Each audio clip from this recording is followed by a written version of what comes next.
Je vous demande d'imaginer une mairie, un débat, un samedi matin sur par exemple la gestion des déchets. Et le maire a invité le préfet, des acteurs locaux et aussi un chercheur pour essayer de donner une carte scientifique à son débat. Ce chercheur a plusieurs mots, valises, un peu des mots fourre-tout qu'il a lui. Et vous voyez ici, je vous les mélange devant vous, ces mots. Donc il y en a 5 et je vais les prendre au pif et vous faire un petit discours avec ces 5 mots. Donc je commence. Donc le chercheur dit, à la fin de ce débat, je pense qu'il y a une question fondamentale qui n'a pas encore été abordée. Et cette question, c'est celle de la proximité.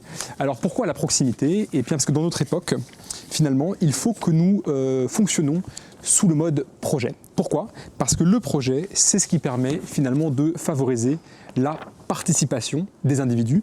Et cette participation permet de faire du citoyen un véritable acteur de sa communauté.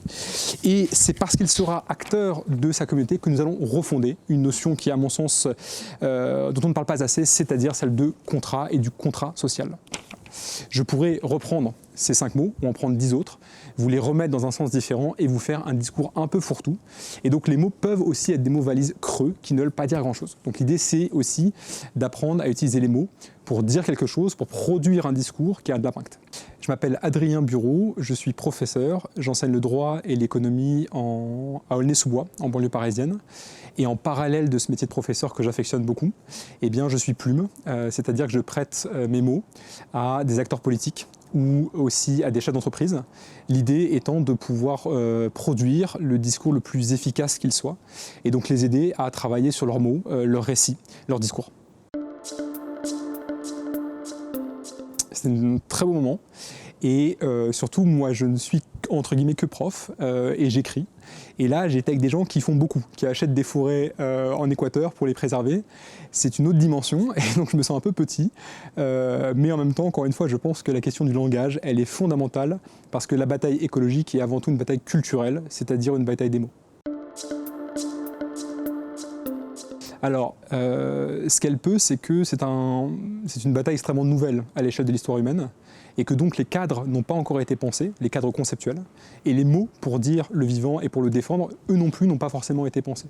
Et donc c'est impératif de penser rapidement à ça, parce qu'en attendant, d'autres cadres émergent dans le débat public, par exemple celui d'écologie punitive, qui à mon sens ne veulent rien dire pour une raison simple, c'est que l'écologie, c'est globalement préserver la diversité, préserver le vivant, manger bien, respirer un air sain, et que ça n'est jamais punitif. Donc ce qui est punitif, peut-être, c'est la question de l'effort et à qui on demande des efforts.